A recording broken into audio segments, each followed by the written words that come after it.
which was still in communist control, and taking the children there for a weekend and had an interesting weekend. We wanted them to see the difference in living and existing in a communist controlled place, but we also wanted to see Prague. And so when it became available that Americans could get visas to go into Prague, then ordered visas for all of us. And we drove to Prague, crossing the border at a place called Communist. Communist was a major stopping point and border between Czechoslovakia and Austria at the time. And we stayed in Prague for several days. Our visas would be good until midnight on the, I don't remember the date, but anyway, midnight the night we were driving, and there are no road signs in most communist countries. The highways are very poorly marked. And we were just wandering around. If Joel had noticed that Ben missed a sign and turned through and kept going straight when he should have turned, I don't know what would have happened, but Ben did back up and turn to get us on the road to Communist. When we got to Communist, we had to stop. There was no way to. Later, people did try to crash through the gates there to get into Austria, but that night the gates were closed and we weren't into gate crashing.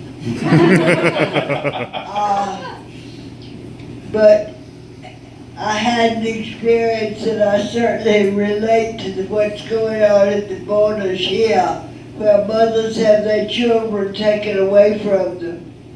We had our 3 sons with us, and the border guards came out with their machine guns, and after checking under the hood, taking the seats out of the car, crawling underneath, getting to a place that they could walk down into a pit so they could look up under the car, make sure we weren't hiding somebody to take them out of Czechoslovakia, because at that time it was like going over the wall in Berlin if you could get across that border in Communist.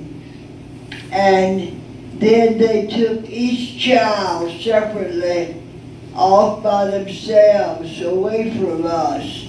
So I'm very sympathetic to these people whose children are being taken away at the border. I knew that the boys had with each of them had their own passports and their Einmal papers,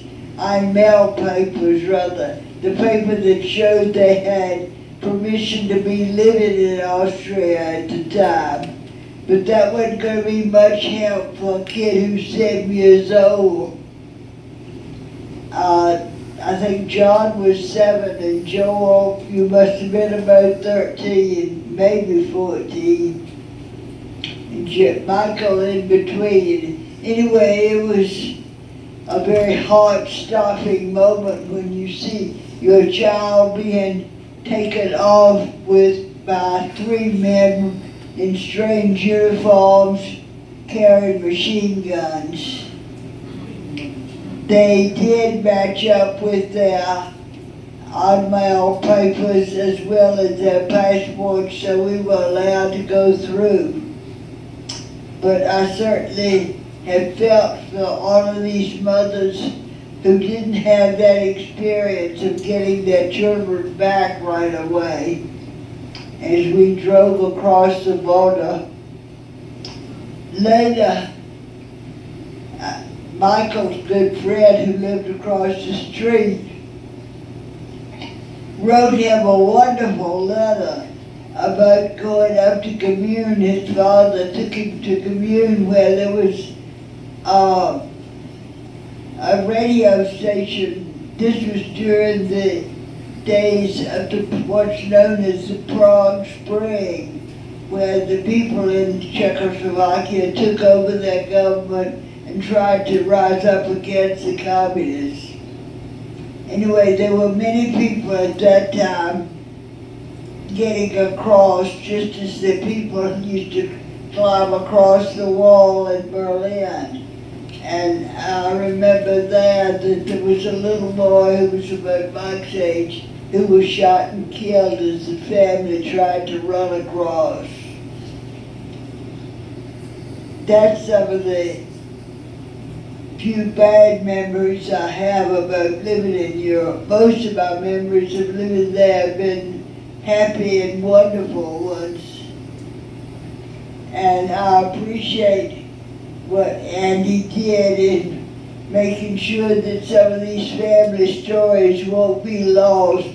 And I recommend that all of you go home and think about writing down, or at least making a recording if you have some way of doing that, of these family stories, so that 100 years from now, they'll still know where they had come from. Thanks, Andy. Thank you, Joe.